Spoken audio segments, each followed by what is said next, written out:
Hola, ¿cómo les va? Bienvenidos a Edición Central, como todos los miércoles. Hoy estamos nuevamente en vivo desde el Salón Azul de la Cámara de Senadores para llevarles las noticias parlamentarias más importantes de la semana y también para llevarles un programa especial de Edición Central que tiene que ver con todo lo que sucedió en la Cámara Alta y en la Cámara Baja también, con este periodo de sesiones extraordinarios que fue convocado por el Poder Ejecutivo Nacional y que dura desde el 1 hasta el 28 de febrero. Estamos a días de comenzar el periodo de sesiones ordinarias, también vamos a hablar de eso en Edición Central. Vamos a comenzar por lo que sucedía en el recinto de la Cámara de Senadores el 12 de febrero, cuando el proyecto enviado por el Poder Ejecutivo Nacional que disuelve la Secretaría de Inteligencia y que crea la Agencia Federal de Inteligencia era aprobado por el Senado de la Nación por 37 votos a favor y 7 en contra. El camino del proyecto es este: entró a la Cámara de Senadores el 30 de enero y se empezó a tratar en un plenario de comisiones de asuntos constitucionales y de justicia y asuntos penales. Uno de los temas que más se debatió en ese plenario, que duró 2 días, es a dónde debía ser trasladada la oficina de escuchas judiciales, que hoy por hoy está en el marco, en el Poder Ejecutivo Nacional, en la Secretaría de Inteligencias. Para algunos, esta Secretaría de Escuchas Judiciales debía pasar a la Corte Suprema de Justicia de la Nación, es decir, al Poder Judicial. Para otros, esta Secretaría debería pasar a un extrapoder como lo es el Ministerio Público. El primer día de este plenario de comisiones estuvo presente el secretario de Legal y Técnica de Presidencia, Carlos Zanini, quien nos cuenta su punto de vista.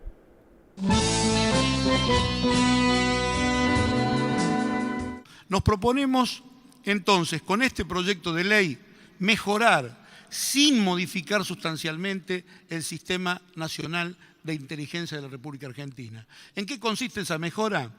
Achicando y especializando el órgano rector de la Inteligencia Nacional. Dejamos de tener Secretaría de Inteligencia para conformar una Agencia Federal de Inteligencia, que va a ser la que la va a sustituir y que ya no va a contar, porque este es otro punto importante, con la tarea de colaboración con los jueces en sus manos. La tarea de colaboración con la justicia, la OJ, la va a realizar desde el Ministerio Público Fiscal. Nosotros pensamos que hacer una referencia al Ministerio Público es muy importante, porque de ponerse en otro lugar, sé que hay proyectos que con buena voluntad han intentado decir que debe ser la Corte. Yo me veo en la obligación de reconocerles un reconocimiento al mérito de nuestro gobierno, porque si alguien ha contribuido para que mejore el prestigio de la Corte Suprema de Justicia Nacional en la Argentina, ha sido el presidente Kirchner y los cambios que él impulsó desde el 2003 y la presidenta Cristina Fernández de Kirchner con las propuestas que se han hecho referidas a la justicia nacional. Que alguien esté reclamando que esta organización dependa directamente de la Corte Suprema de Justicia está hablando bien de lo que hizo este gobierno. Pero creo que jurídicamente se equivoca, porque pondría en cabeza de la Corte Suprema de Justicia la producción de prueba ordenada por los jueces y en algún punto no quedaría suficientemente claro su imparcialidad para cuando las causas que se diriman en función de la prueba colectada tenga que ser decidido también por la Corte Suprema de Justicia. En esa tarea de mejora queremos mejorar el instrumento, que es la Agencia Federal, fortalecer los derechos individuales, fortalecer los derechos de la ciudadanía para conocimiento de lo que hacen sus organismos de inteligencia, fortalecer los controles de los fondos que utilizan e incrementar las penas de los malos funcionarios o de aquellos que, después de haber estado en la función, quieran aprovechar esto para lo futuro. Nuestro trabajo ha sido honesto, transparente, y creo que el debate del Senado tiene que ser enriquecedor de esto, porque tampoco creemos que hayamos construido una norma perfecta o que no admita cambios.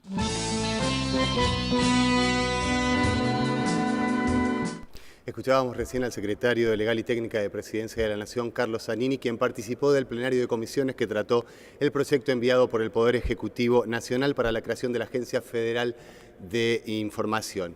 Al mismo tiempo que sucedía este plenario en la Cámara Alta, en el Salón Arturo Illia, a metros de donde estamos haciendo el noticiero, y después de una reunión de jefes de bloque que se desarrolló en el despacho de la senadora por la Ciudad de Buenos Aires, Gabriela Michetti, hubo una conferencia de prensa del arco opositor, es decir, la Unión Cívica Radical, el PRO, el socialismo y el interbloque federal, donde avisaban que no iban a participar no solamente del plenario de comisiones, sino que tampoco iban a participar el día de la sesión. Hubo modificaciones en cuanto a esto y la próxima nota es prueba de ello, porque tenemos a la senadora por la provincia de San Luis, Liliana Negre de Alonso, en el preciso instante en el que ella estaba yendo el día de la sesión de la audiencia pública que se organizó en el Salón Azul del Senado por la oposición a recinto, porque finalmente, después que el Frente para la Victoria consiguiera el quórum de 37 senadores, el interbloque federal decidió ir y dar debate en la Cámara de Senadores. Como siempre, la opinión de todos los senadores, Liliana Negre de Alonso opinando sobre dónde debería ser traspasado el sistema de escuchas judiciales.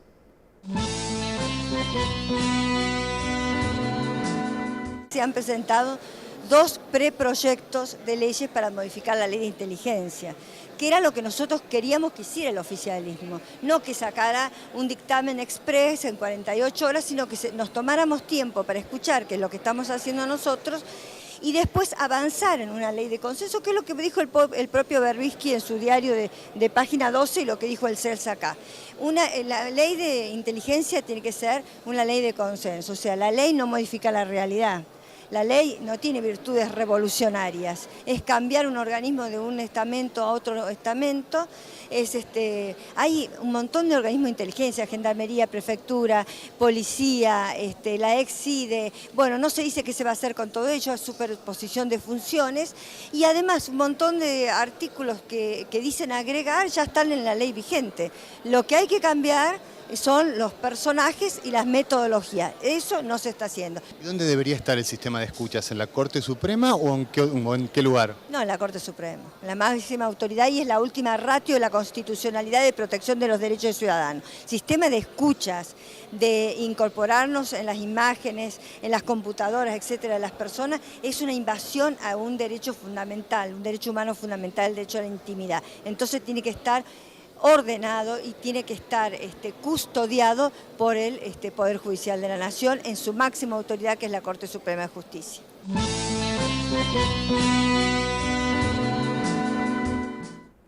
Participó del plenario de comisiones de Justicia y Asuntos Penales y Asuntos Constitucionales el CELS y su titular Horacio Berbisky. La crítica que se le hacía, la crítica más seria en un punto que se le hacía al proyecto enviado por el Poder Ejecutivo Nacional, tenía que ver con que el proyecto no modificaba la relación entre los servicios de inteligencia y la justicia. Esto es lo que decía el titular del CELS, Horacio Berbisky, en el plenario de comisiones.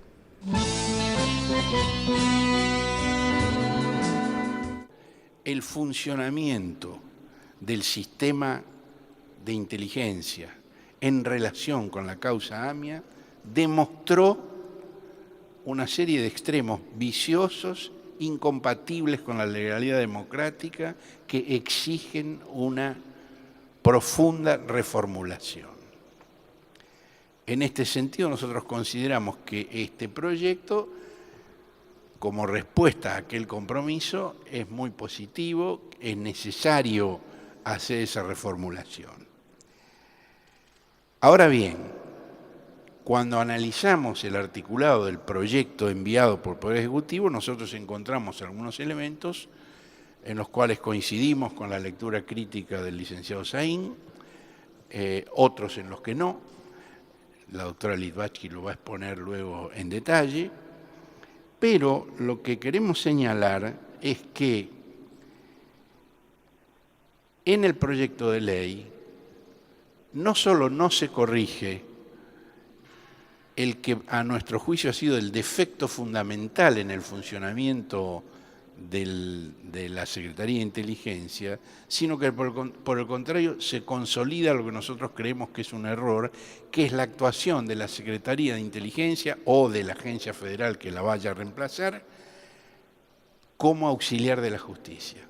Ese es el origen, ese es el punto de partida de la desviación de poder y de funciones que ha hecho eclosión en los últimos años y que ha llegado a configurar una situación intolerable. Entonces, modificar eso implica necesariamente quitarle a la agencia que vaya a sustituir a la Secretaría esas funciones de auxiliar de la justicia, que deben estar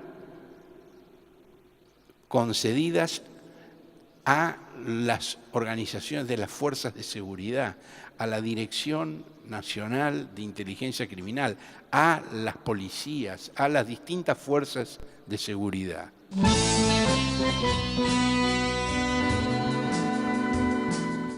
Recién lo nombraba el titular del CELS, Horacio Berbisky. Estoy hablando ahora, vamos a escuchar la palabra de Marcelo Saín, quien describe cómo debería ser la relación entre inteligencia criminal, inteligencia judicial y la Agencia Federal de Inteligencia.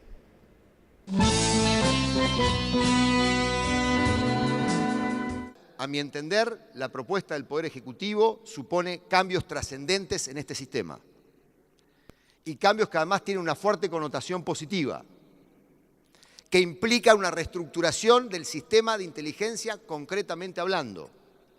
Creo que es apropiado la transferencia al Ministerio Público del organismo de observaciones judiciales, porque eso está en armonía con la reforma al Código Procesal Penal vigente a partir de la aprobación de la nueva ley el año pasado, que coloca a los fiscales como las autoridades encargadas de la investigación y de la promoción de la acción penal. Con relación a la reestructuración del sistema de inteligencia, digamos, me parece que habría que mantener al nuevo organismo que se crea como órgano rector del sistema, la Agencia Federal de Inteligencia, como el órgano que tenga la función fundamental de ser la dirección superior. En el proyecto se lo reconoce como la instancia superior, en algún momento se menciona como instancia u órgano rector, pero se elimina la función, la misión fundamental de dirección del sistema. Y eso, cuando uno ve el armado, la articulación general, lo que hace es, digamos, de alguna manera autonomizar no a la Dirección de Inteligencia Criminal, porque parte de ella en la propuesta oficial va a ser transferida al ámbito de la AFI, sino autonomizar a la Dirección de Inteligencia Estratégico-Militar. Y no nos parece conveniente. La Dirección de Inteligencia Estratégico-Militar y la Dirección de Inteligencia Criminal deberían ser dos órganos de gestión de ambas dimensiones de la inteligencia, de alguna manera bajo la conducción estratégica de la Agencia Federal de Inteligencia.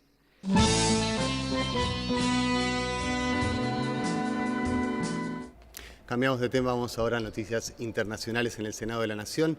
El nuevo embajador de la República de Corea, Yoon Chu, estuvo presente en la Cámara Alta y se reunió con el vicepresidente de la Nación y presidente del Senado, Amado Boudou. Entre otros temas, tocaron en la reunión cómo incrementar el intercambio comercial entre ambas naciones y además recordaron que este año se celebran los 50 años de la primera llegada de ciudadanos coreanos a nuestro país.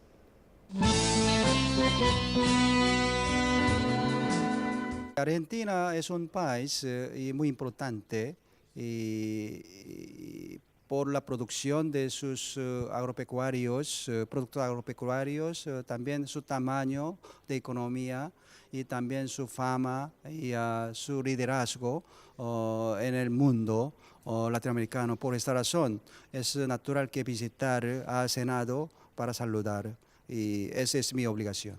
Queremos ampliar nuestra importación de los productos argentinos y queremos diversificar nuestras importaciones. Entonces, Argentina es una buena alternativa para los consumidores coreanos. Cuando yo llegué aquí, me han dado la información del programa de Becar. Becar es un programa más atractivo en Argentina que yo conozco, porque es una inversión a los investigadores jóvenes que estará haciendo un rol muy importante en futuro en consideración con nuestra experiencia y el desarrollo económico. Actualmente, Corea invitamos cada año 30, 40 investigadores y en corto plazo, Corea queremos ampliar cooperación, queremos abrir nuevo curso de maestría. Eso será mejor para promover cooperación en relación científica y económica. Este año es importante y ¿por qué? Nuestros primeros inmigrantes llegaron a Argentina hace 50 años, exactamente 1965, en Pequeña Tierra de Río Negro. Empezamos así y ahora los coreanos que viven aquí en Argentina, más o menos 30.000. Todavía hace falta, pero ellos dedicando al negocio indumentaria, mayor parte, pero hay muchos otros lugares de trabajo y también salieron muchos expertos, abogados, algunos actores y algunos doctores.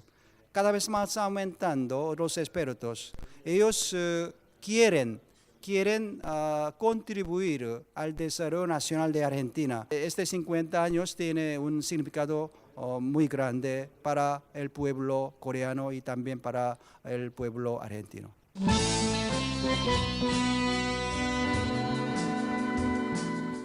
Momento de hacer la primera pausa en Edición Central. A la vuelta vamos a seguir tocando los puntos centrales de este proyecto que fue aprobado en el Senado de la Nación, enviado por el Poder Ejecutivo Nacional y que tiene que ver con la creación de la Agencia Federal de Inteligencia. Y también vamos a tomar contacto con la Cámara de Diputados, donde en estos momentos está comenzando la sesión que trata este proyecto que, como ya dijimos, fue aprobado por la Cámara de Senadores. No se muevan, ya volvemos.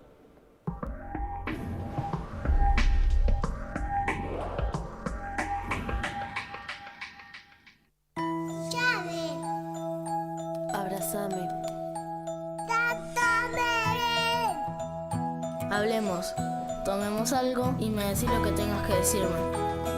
Cuídame. Me dice que lo llene de besos. ¿Te pusiste a pensar que existe la palabra maltrato, pero no buen trato?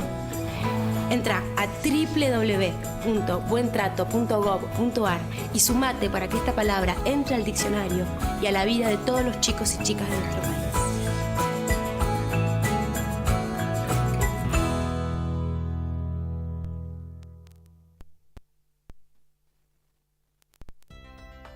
Te lo tenemos que contar porque al futuro lo construimos entre todos hoy. Imagínate a tu país, Argentina, con plena independencia energética, autónomo en su abastecimiento limpio de minerales indispensables para la industria y liderando la investigación biotecnológica en los fondos oceánicos. ¿Sabías que el mar argentino es un gran reservorio de recursos estratégicos? En el fondo del mar hay varias veces más minerales que en nuestra cordillera, además de gas y petróleo para varias generaciones y una incalculable riqueza en genética y biodiversidad. Malvinas es más que una herida del pasado, es una promesa para la prosperidad futura de todos los argentinos y sudamericanos. Queremos llegar a la Secretaría General de Naciones Unidas con 1 millón de firmas. Yo le pongo la firma. Yo le pongo la firma. Yo le pongo la firma. Yo le pongo la firma. Yo le pongo la firma. Yo le pongo la firma. Yo le pongo la firma. Yo le pongo la firma. Yo le pongo la firma. Acompañanos. Acompañanos. Acompañanos. Acompañanos. Entra en www.pueblospormalvinas.org y ponele la firma.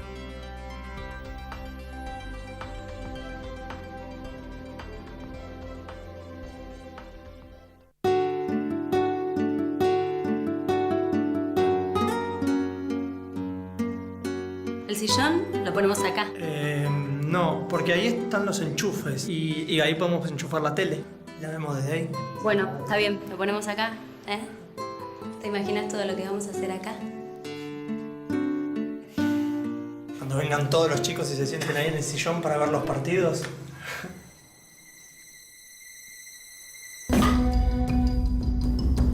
Pará, ¿eh?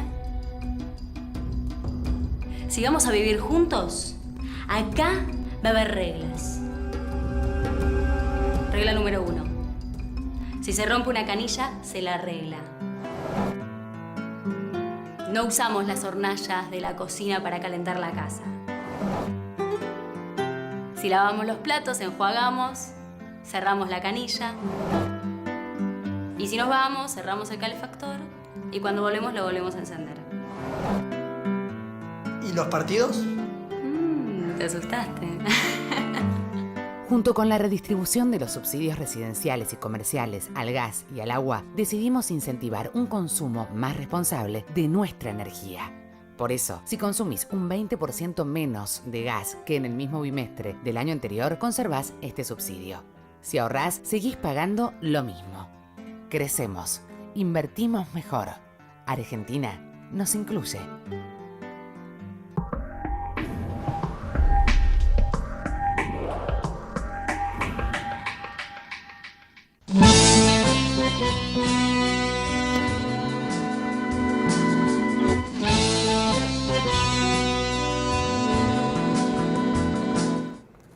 Segundo bloque de Edición Central, seguimos en vivo desde el Salón Azul de la Cámara Alta y ahora vamos a cambiar de tema. Venimos en un programa especial donde les estamos contando todo lo que tiene que ver con este periodo de sesiones extraordinarias que se están viviendo en el Congreso de la Nación, pero vamos a ir unos días para adelante y vamos a hablar un poco de lo que va a suceder el domingo 1 de marzo, que como lo estipula la Constitución Nacional, se va a llevar adelante la Asamblea Legislativa de inicio de sesiones ordinarias de este año. Para eso estamos con una persona que tiene 11 años en el Senado de la Nación y es el director de publicaciones de la Honorable Cámara de Senadores de la Nación, Domingo Massa. Domingo Massa. Gracias por la invitación, muy amable, es un gusto. Muchísimas gracias por estar acá con nosotros.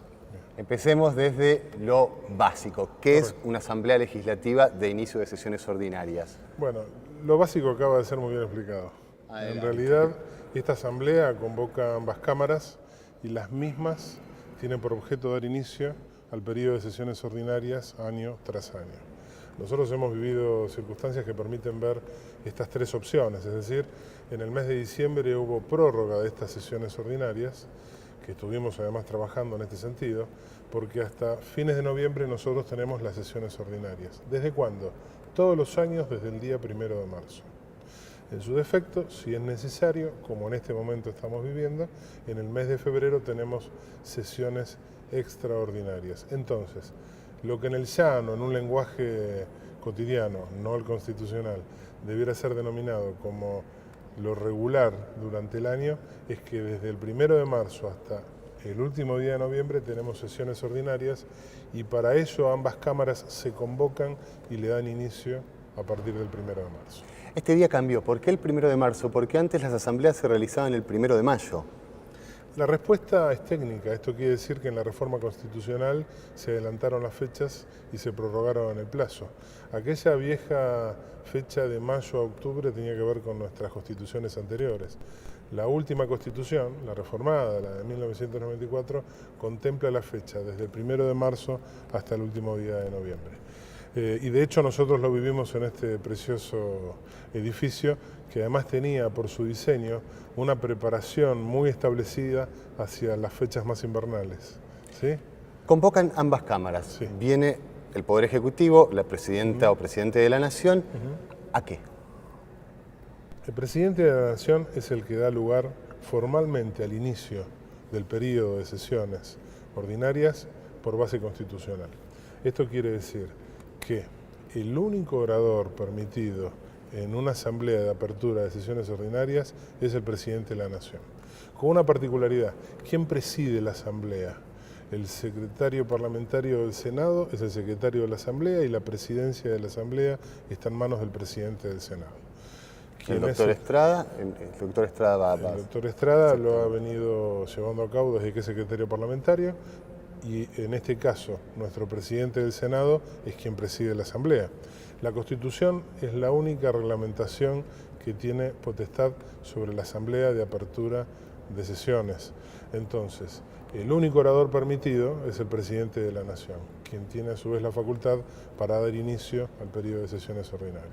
¿Siempre se realiza en el recinto de la Cámara de Diputados o alguna vez se realizó en la Cámara de Senadores? Hubo cambios y además nosotros debemos recordar que este no ha sido el único espacio que hemos tenido en estos 150 y pico de años a los efectos de llevar adelante nuestra historia legislativa. Se pueden convocar en otro lugar, pero ¿por qué se convocan en la Cámara de Diputados? Por un tema de dimensión. Tenemos que sumar la cantidad de diputados, la cantidad de senadores, autoridades de la Casa, etc. Entonces el recinto, nuestro recinto, el Senado de la Nación, no tiene capacidad logística como para poder albergar ese número de personas. Se crean dos comisiones, una comisión exterior y una comisión interior. ¿Para qué estas comisiones? El manejo que tiene que ver con la creación de comisiones tiene que ver con lo que es la logística propia y la potestad sobre la misma Asamblea y luego a los efectos de la recepción del Ejecutivo, en este caso de la Presidenta de la Nación. Está compuesta, como sucede con el resto de las comisiones en nuestro Poder Legislativo, por legisladores, ¿sí? Por los señores senadores y por los señores diputados. El presidente entra por la explanada de la calle Entre Ríos, pasa por el Salón de las Provincias, pasa por el Salón Azul. ¿Qué hace en el Salón Azul? Bueno, vamos a tomarlo de este modo. Habitualmente es así y esto tiene que ver con... Con De la Rúa no fue así. Claro, por eso hago estos comentarios. ¿Por qué puede haber cambios? Y hay un gran número de situaciones, entre otras, no participa solamente el Senado, tenemos que pensar que hay cuestiones de seguridad, que hay cuestiones de distribución, ha habido algún año en el cual este mismo salón estaba en plena refacción, entonces no se pudo pasar por aquí y demás. Justamente vamos a simplificarlo en lenguaje para... ¿Cómo podría ser? No sabemos si va a ser de esta manera. No tenemos confirmación de ninguna manera y además existe esto que nosotros denominamos el comité de bienvenida, digamos. Hay una recepción en el Poder Legislativo y así acompañan tras la firma de libros que tenemos en nuestra casa al señor Presidente de la Nación hasta el recinto. Preside el señor Presidente del Senado, la señora Presidenta es la única o Presidente que lleva adelante la voz cantante y no tiene el mismo desempeño que una sesión común. ¿Qué quiere decir? No puede darse que haya una cuestión de privilegio o que pueda haber interrupciones, porque esto es un discurso de apertura y así es donde participa incluso de modo concreto nuestra Dirección General. ¿De qué tiene que hablar el Poder Ejecutivo Nacional en esta Asamblea? Y ciertamente esto es discrecional del señor Presidente o la señora Presidenta en el momento que lleva adelante el discurso de apertura de sesiones. Es muy común, si nosotros queremos hacer un raconto de lo que hemos vivido en los últimos años, que se habla de lo que se espera en el periodo, pero también hay un reconto muy importante de lo que se ha hecho. Y esto con nosotros tiene que ver, porque entre otras responsabilidades, además de llevar luego a texto lo que es el discurso de quien lleva adelante la voz cantante, que es el Presidente de la Nación, la Presidenta en este caso, del Poder Ejecutivo, se distribuye en la memoria del Estado. Y la memoria del Estado, entre otras cosas, lo que hace es recopilar lo que ha sucedido en términos económicos, en términos de gestión pública, en el último periodo. Entonces, los presidentes en general refieren a esas cuestiones, pero es discrecional lo que... En papel, no en digital. La verdad es que esto se ha modificado en los últimos años. Si nos referimos a la memoria del Estado, venía de modo habitual en papel por el volumen, para quienes tienen algunos años más, eran como las guías telefónicas. El volumen papel es muy importante, entonces esto queda para las autoridades y para que nosotros podamos tener en el histórico, y la distribución es en digital. Por cuestiones ecológicas, por eficiencia y por lo que fuera, se distribuye de modo digital sobre las bancas. Hablemos un poco de los tiempos, que se ha hablado mucho. Yo recuerdo en la apertura del año 2013, si no me equivoco, que fue una asamblea que el discurso de la Presidenta duró aproximadamente 4 horas y media. Sí. ¿Ha habido discursos más largos? Por lo menos desde nuestro trabajo en el Senado, no. Pero esto también es discrecional y de la forma en que la Presidenta crea conveniente desenvolver su discurso. Hay algo que sí es de color, si lo desean lo podemos comentar, y que tiene que ver incluso con una anécdota muy rica. El presidente Néstor Kirchner era gustoso de que su discurso estuviese previamente en las bancas, distribuido a todos los miembros de ambas cámaras, para que lo conozcan en el momento de inicio, y el señor presidente le daba lectura, aunque él luego, por supuesto, con su oratoria agregaba algunas cosas. La señora Presidenta ha tomado desde su gestión como Presidente de la Nación lo que se conoce sobre versión taquigráfica. ¿Qué quiere decir esto? La Presidenta desenvuelve su discurso como lo hace habitualmente, y nuestro cuerpo de taquígrafos, muy calificado por cierto, lo que hace es llevar registro de una versión taquigráfica que luego es la que se publica. Y vuelve al formato original, sobre papel, en versión digital e incluso publicado en la página del Ejecutivo y en la del Senado, pero la diferencia con la anterior, que esta es versión taquigráfica y la otra era previa al inicio de las sesiones. Antes de despedirnos, quiero que hablemos un poco de la Constitución en braille que estuvo a cargo de la dirección de la que sos titular. ¿Cómo fue el proyecto? ¿Qué repercusión tuvo? Tuvo mucha repercusión el año pasado. Tuvo repercusión en Argentina y tuvo repercusión internacional. Yo agradezco la pregunta. Ustedes verán que cada vez que estamos trabajando tenemos estas constituciones que se hacen en la imprenta del Congreso de la Nación.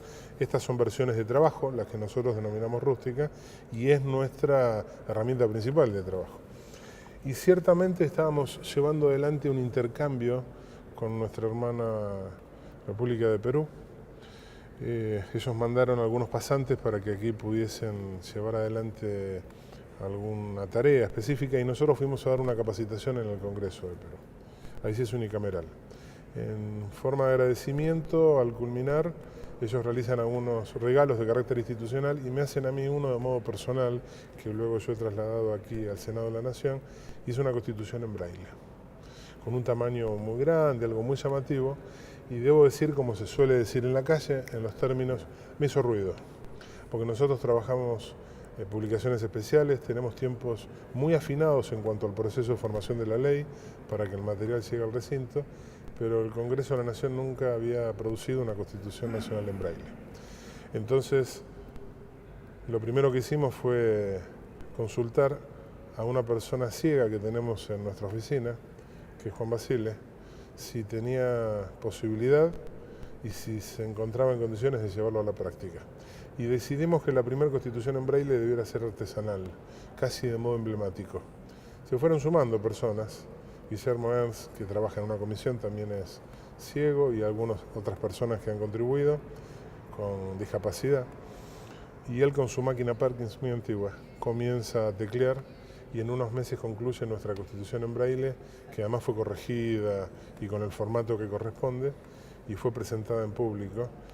Tras la firma en convenios con algunas universidades nacionales, ya esto empieza a tomar un formato en serie y tuvo repercusión en todo nuestro país, incluso en el extranjero. En un acto que fue de los más emotivos que se realizaron el año pasado en el Senado de la Nación, yo recuerdo perfectamente lo que sucedió. Sí.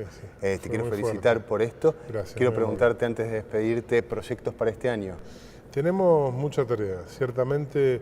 El área en la que nos toca trabajar, que es el área parlamentaria, tiene varias direcciones. La Dirección General de Publicaciones trabaja mancomunadamente con el resto de las áreas, incluso de las dependencias administrativas del Senado, y estamos apuntando nuevamente a fortalecer todo lo que tiene que ver con el proceso de normas IRAM.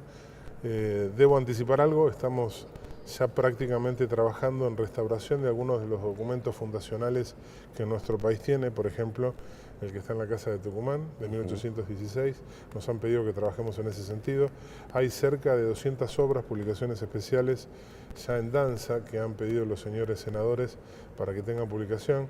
Vamos a intentar nuevamente participar en el proceso de Premio Nacional a la Calidad. El año pasado obtuvimos 2 menciones, siendo la primera vez que participaba el Congreso de la Nación, y estamos haciendo una reforma muy fuerte en el proceso de despapelización que incluya ambas cosas, es decir, un proceso digital en el proceso de formación de la ley, respetando lo que indica la Constitución y nuestro reglamento, pero a su vez con un proceso que tienda a que las personas con discapacidad puedan tener lectura sobre todo nuestro material. Incluso con personas sordas o mudas, tenemos un equipo técnico muy formado. Bueno, hay muchos proyectos, no quiero robarles tiempo, ¿no? Te felicito y te agradezco porque son todas medidas inclusivas. Muchísimas gracias por estar gracias por en la edición participación central. que nos dan, muy amable. Vamos a hacer nuestra segunda pausa y nos vamos con el adelanto de un programa especial sobre asambleas legislativas en nuestro país en estos 30 años de democracia.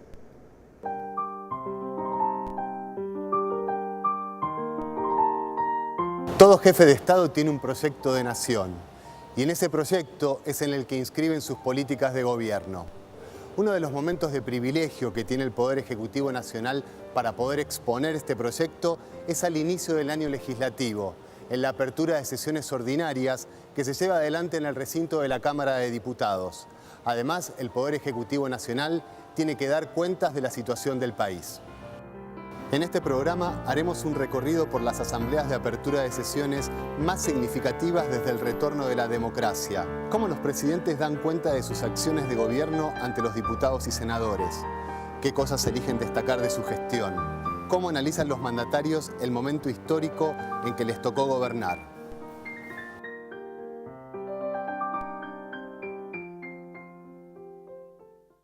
Los argentinos hemos logrado el funcionamiento pleno de los tres poderes del Estado y la vigencia del sistema federal. A veces parecemos olvidar que hace muy poco tiempo tales cosas no existían. Los argentinos hemos rescatado la libertad y la democracia entre enormes dificultades y aun si se quiere de contradicciones, nadie puede negar que estamos buscando el imperio de la justicia social.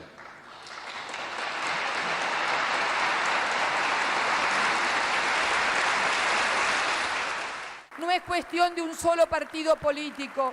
Convoco a todos los partidos políticos. Quiero rescatar la idea de la concertación. Quiero rescatar la idea que él tuvo de que los partidos populares, democráticos y nacionales pudieran unirse en las grandes empresas, porque una defección debe ser la excepción y no la regla. Al contrario, debemos estar más unidos que nunca los argentinos para poder seguir adelante. Gracias y muy buenos días a todos y a todas.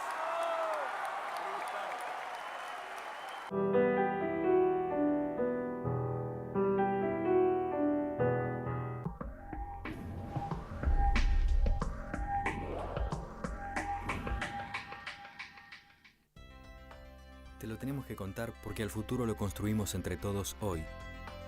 Imagínate a tu país, Argentina, con plena independencia energética, autónomo en su abastecimiento limpio de minerales indispensables para la industria y liderando la investigación biotecnológica en los fondos oceánicos.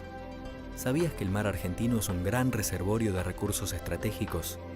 En el fondo del mar hay varias veces más minerales que en nuestra cordillera, además de gas y petróleo para varias generaciones y una incalculable riqueza en genética y biodiversidad.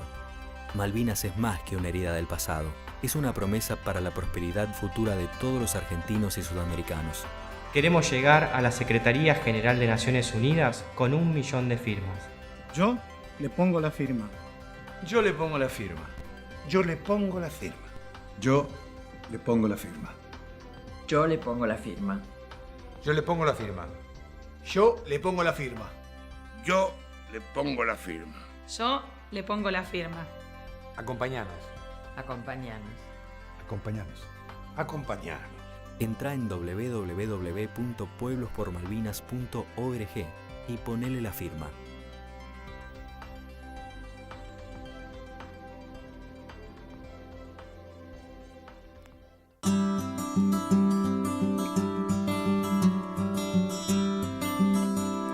Donar es dar la vida, es dar amor, es la salida, es un comienzo para que estemos mejor. Donando en cada gota yo soy vos y vos sos un poquito yo.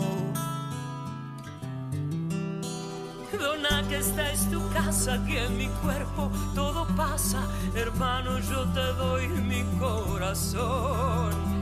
Sangre bien latina, esta es mi sangre, es argentina, es para vos. Estaré a lo largo y a lo ancho en mi nación, con fuerza desde el centro de mi pecho. Este camión va a recorrer todo el país. Si lo ves, dona sangre. Un poco de vos puede hacer mucho.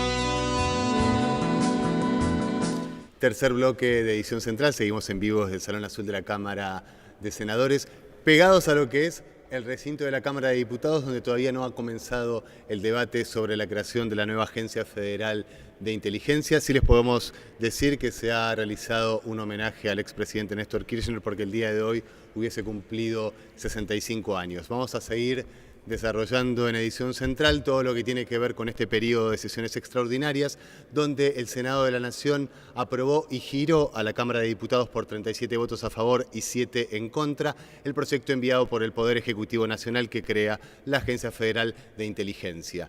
¿Cómo se designan el director y el subdirector de la agencia? Nos lo cuenta el senador por la provincia de Formosa, José Mayans.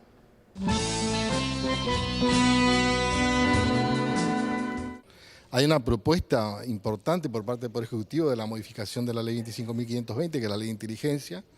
Tiene temas centrales como es el cambio fundamental que es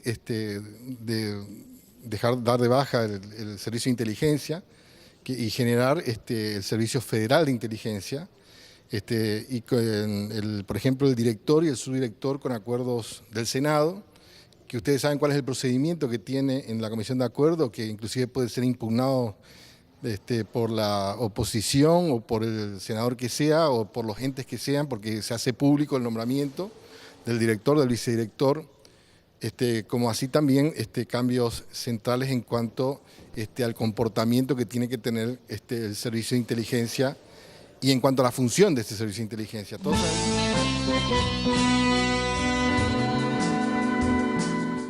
Vamos a escuchar ahora el punto de vista de Juan Carlos Mena, subdirector de la Agencia Federal de Inteligencia, si llegase hoy a concretarse la Cámara de Diputados. Él participó del plenario de comisiones de Asuntos Constitucionales y de Justicia y Asuntos Penales que se desarrolló en el Salón Azul de la Cámara Alta.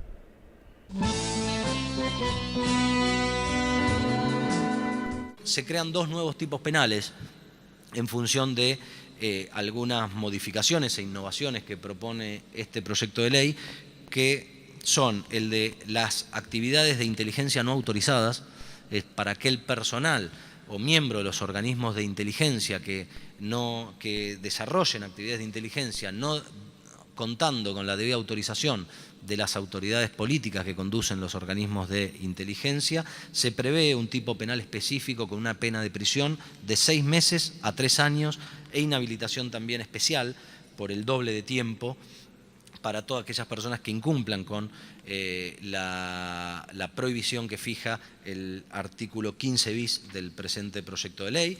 Y por último, se crea también un nuevo tipo penal que es el que regula, mejor dicho, castiga, las actividades de inteligencia prohibidas, que fija una pena de 3 a 10 años de prisión y también inhabilitación especial por el doble de tiempo para todo funcionario o empleado público que realice acciones de inteligencia expresamente prohibidas por las leyes 23.554, que es la Ley de Defensa Nacional, y la 24.059, que es la Ley de Seguridad Interior.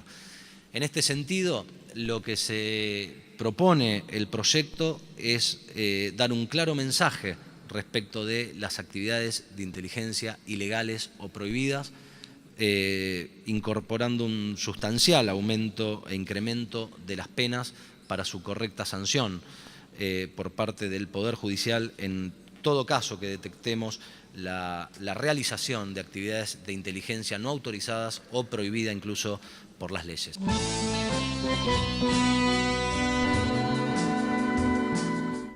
Escuchábamos al subsecretario de Inteligencia, Juan Martín Mena, quien hablaba de la creación de 2 nuevos tipos penales para delitos de inteligencia. Seguimos hablando de lo que fue el tratamiento en la Cámara Alta de la nueva ley de inteligencia en nuestro país. Y ahora vamos a escuchar a alguien que participó muchísimo en este proceso y en la sanción y en el giro a diputados. Estamos hablando de quien presidió primero el plenario de comisiones y quien fuera miembro informante por parte del Frente para la Victoria en la sesión que aprobó el proyecto. Estoy hablando del senador Marcelo Fuentes, quien nos da detalles de los cambios que se introdujo en este proyecto enviado por el Poder Ejecutivo Nacional.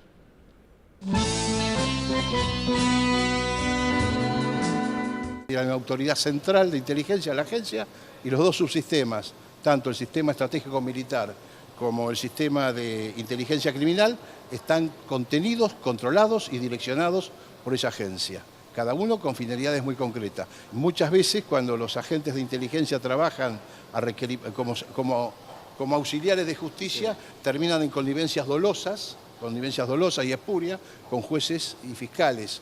Por lo tanto, claramente la ley establece de que ese es un trabajo excepcional únicamente con decisión fundada del magistrado y lo más importante, la ley establece que toda actividad que algún agente de inteligencia ante el pedido fundado del magistrado haga sea conforme a las normas del procedimiento penal, concretamente en el marco del Estado de Derecho. Otra de las modificaciones de suma importancia por orden de la presidenta fue con respecto a los fondos reservados. Se invierte el concepto.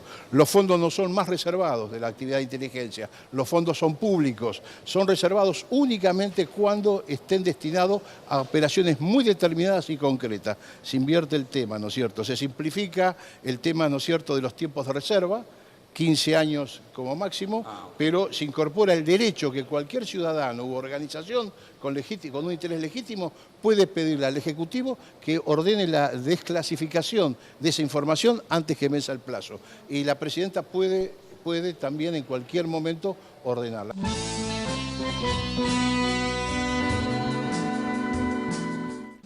Ya les dijimos que comenzó la sesión en la Cámara de Diputados y que en estos momentos están tratando los acuerdos con la República Popular China que fueron aprobados por este Senado el 29 de diciembre también en sesiones extraordinarias pero del año 2014. Volvemos a la Cámara de Senadores y ahora vamos a estar hablando de lo que sucedió el 12 de febrero, momento en que también el Senado sancionó estos acuerdos con China y que tiene que ver que por un lado se estaba desarrollando la sesión de la cual participó el Frente para la Victoria, Aliados y el Interbloque Federal. Y por otro lado, Salón Eva Perón o Rosado Mediante, en el Salón Azul, se desarrolló una audiencia pública convocada por la oposición, de la cual participaron senadores, diputados, fiscales de la Nación, y contó esta audiencia con la presencia de la jueza federal Sandra Arroyo Salgado, ex mujer del fiscal Alberto Nisman, que como todos sabemos está muerto y era el fiscal que investigaba el tema de la AMIA. Al término de la audiencia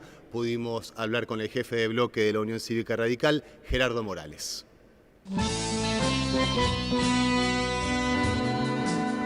Bueno, la verdad que conformes con los aportes, con el debate que se ha dado, a nosotros nos parece que por eso nuestra no participación en la sesión, un debate restringido, de una gran simplificación como es el cambio en el sistema de inteligencia, que sin perjuicio que nos parece que es importante, pero hay como una agenda mucho más amplia que tiene que ver con algunas cuestiones que se han debatido, la independencia del Poder Judicial, el Ministerio Público Fiscal, la actuación de la justicia, la participación de asociaciones, expertos, especialistas, de Sandra Arroyo Salgado también, que ha planteado concretamente, a partir de que no hay garantías, ¿no es cierto?, el acceso a la Corte Interamericana, el tema de un vedor, es decir, acciones que tienen que ver con la intervención de organismos internacionales de tutela de derechos para que miren cómo va la causa. Entonces, yo creo que el planteo de Arroyo Salgado es la mejor expresión de cómo estamos.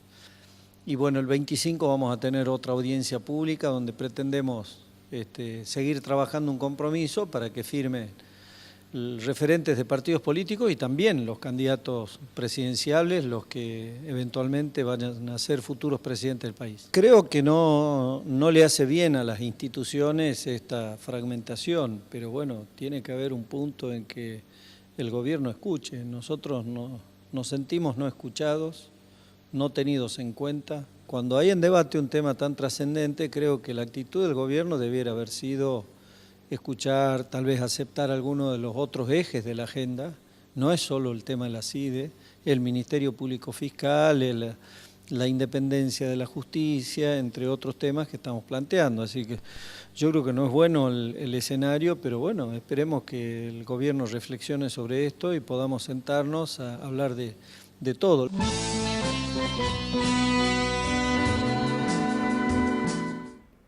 Víctor Kozintsev, embajador de Bielorrusia en la Argentina, estuvo presente en el Senado de la Nación, donde se reunió en el Salón Gris con el presidente de la Cámara, Amado Boudou.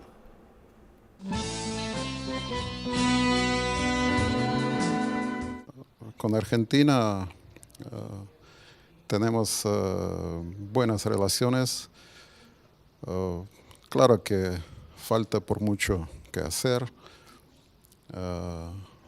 Hay pensamientos de firmar algunos convenios. Hay en principio pensamientos de ampliar nuestras relaciones económicas. En el sector agrario también se puede cooperar mucho, principalmente en los temas de ciencia, intercambio científico, también en el sector agropecuario. Si tomamos nuestras relaciones a nivel de los parlamentos, también hay gran perspectiva. Hoy día en el Parlamento bielorruso tenemos un grupo de amistad. Queremos hacer lo mismo, o sea, para que la parte argentina lo haga lo mismo, y eso puede facilitar intercambio de las delegaciones parlamentarias para estudiar y hacer mejores las leyes, tanto en nuestro país como en vuestro, porque siempre hay que tener en cuenta la experiencia de otros estados.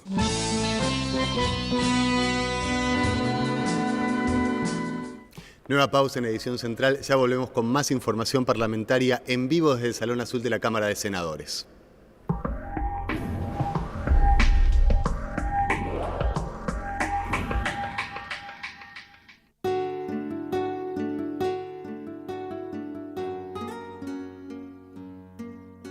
¿El sillón lo ponemos acá? No, porque ahí están los enchufes y ahí podemos enchufar la tele. La vemos desde ahí. Bueno, está bien, lo ponemos acá, ¿eh? ¿Te imaginas todo lo que vamos a hacer acá? Cuando vengan todos los chicos y se sienten ahí en el sillón para ver los partidos.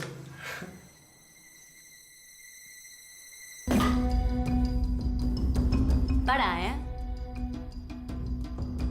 Si vamos a vivir juntos, acá va a haber reglas.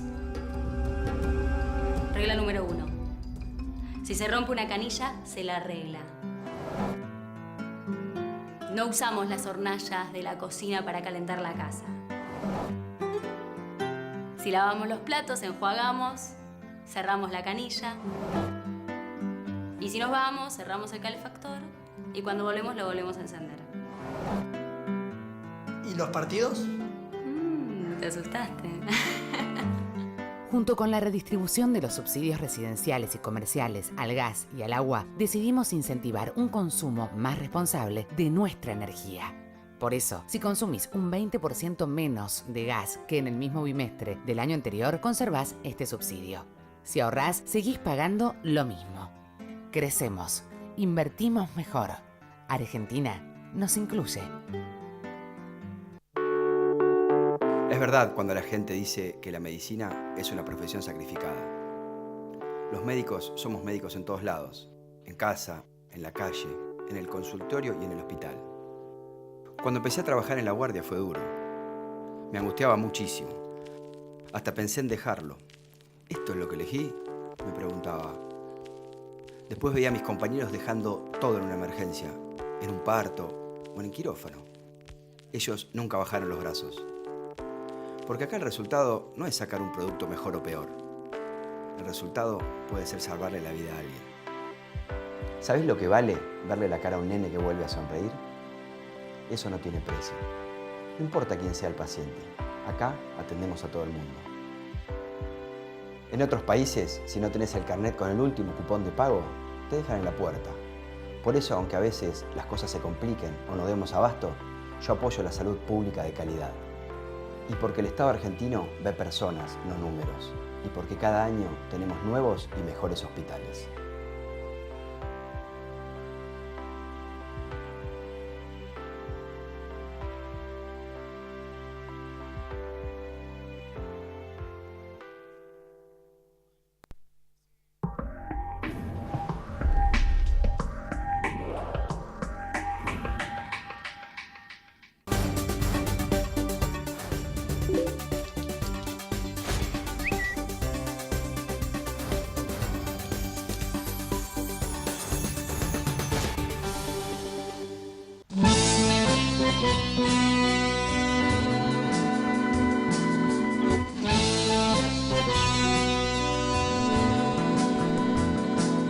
Cuarto bloque de edición central, seguimos en vivo del Salón Azul de la Cámara Alta y vamos a tomar en este momento contacto en vivo con el recinto de la Cámara de Diputados, donde en este momento está haciendo uso de la palabra Guillermo Carmona, titular de la Comisión de Relaciones Exteriores de la Cámara Baja, y donde se está debatiendo el acuerdo con China, que recordemos fue aprobado en la Cámara Alta en su última sesión del año pasado, exactamente el 29 de diciembre, por 36 votos a favor y 13 votos en contra. El convenio marco de cooperación en materia económica y de inversiones que se está tratando, volvemos a repetir, en la Cámara Baja, incluyó acuerdos sobre inversiones industriales y también un plan quinquenal de infraestructura.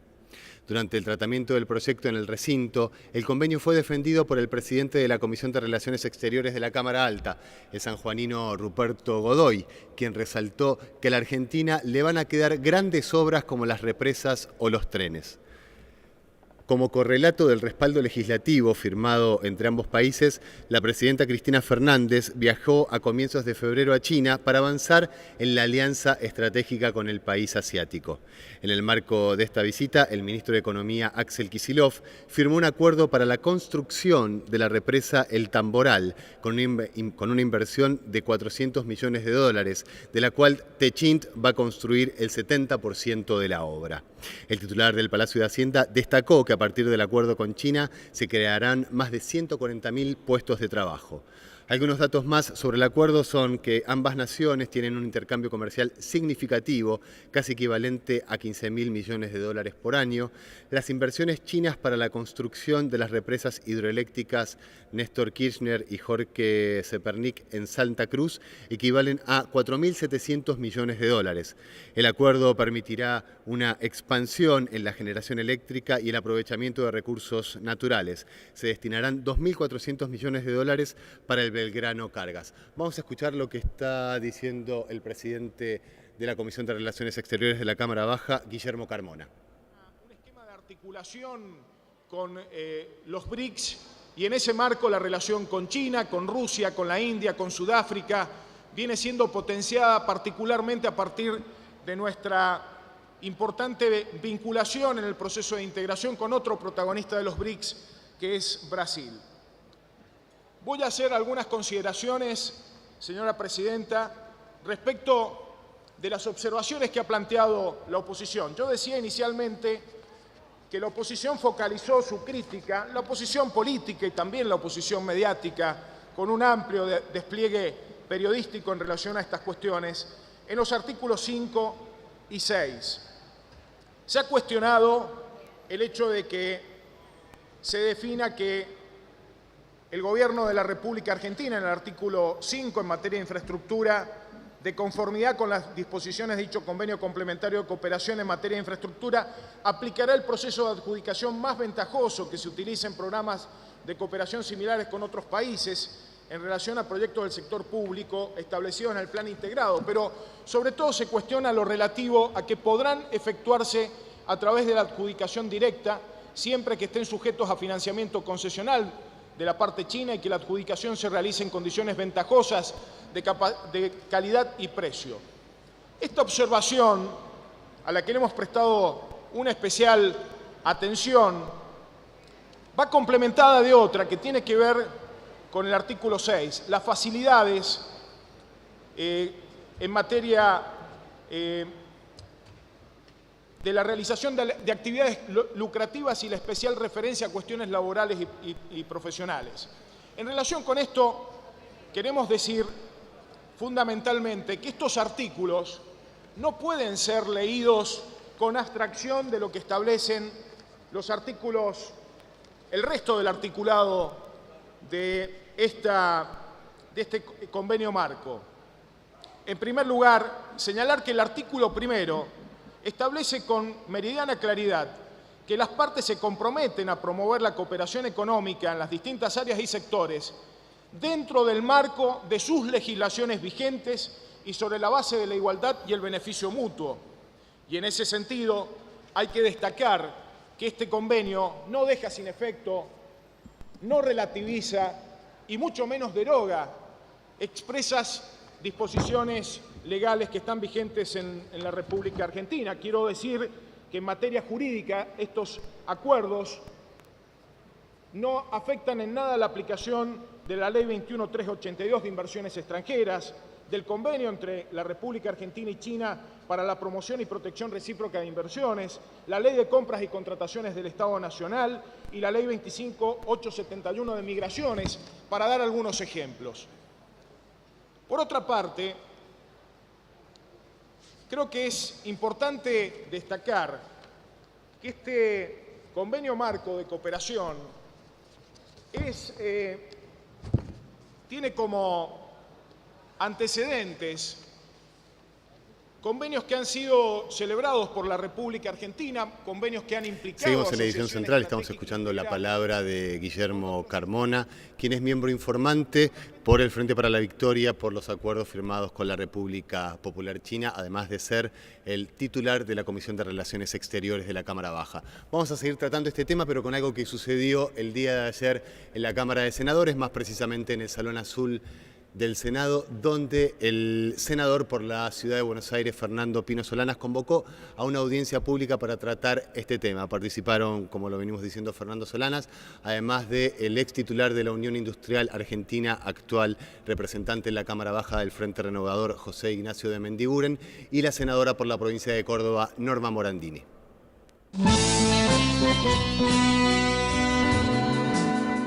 Primero emocionado realmente de que Pino haya tenido este aporte, ya que un acuerdo de esta importancia, de esta naturaleza, la Argentina no ha tenido debate. Pensemos que estamos hablando de los próximos 100 años de la Argentina y por un problema de urgencia de los próximos 4 meses estamos comprometiendo seriamente el desarrollo nacional. Por un lado, todo lo que uno aprovecha en una audiencia pública, que es aprender de aquellos que saben, y otro, una enorme frustración que el Senado aprobó en la sesión del 29, sin debate, sin que tuviéramos toda esta información para tener responsabilidad a la hora de nuestra votación en relación a estos acuerdos con China de tanta importancia para el futuro de nuestro país. De modo que, por un lado, reconocer la iniciativa, pero por otro lado, una enorme frustración de que toda esta información haya tenido que ser una información previa a la hora de la votación. Es decir, no podemos seguir legislando de esta manera, que porque se tiene la mayoría se imponen, cuando estamos cancelando lo que es el corazón de este Parlamento, que es el parlare, pero el parlare en el sentido del diálogo con la ciudadanía, de escuchar a la ciudadanía. Siempre las audiencias públicas tienen la riqueza de que son aquellos que conocen los temas, que nos dan la información, aquellos que tenemos que tomar decisiones de tanta importancia como las que se han tomado en estos acuerdos con China. Tenemos la gran oportunidad bueno, todavía de discutir en diputados antes de aprobarlo. Yo espero escuchar voces como hemos tenido nosotros en el Senado, de pensar por qué hay adjudicaciones directas, de por qué tanto beneficio a China por una necesidad de financiamiento de la Argentina, que por ahí nos vemos beneficiados a corto plazo, pero que a largo plazo nos vamos a ver estratégicamente perjudicados. Fue muy buen encuentro. Han venido representantes de las principales cámaras de la industria, la Unión Industrial, la Cámara del Acero, la Cámara Exportadora, fueron varios y otras que en este momento me olvido, representantes de la CGT, estuvo Juan Carlos Smith, estuvo Rodolfo Daer, estuvo Momo Venegas, representantes de la CTA, digamos, representantes de la industria y el trabajo unánimemente opinaron que estos acuerdos son de una enorme gravedad para el trabajo y la industria nacional. Y es entregarle a los chinos bienes, recursos naturales, tierras. Están en las 24 provincias.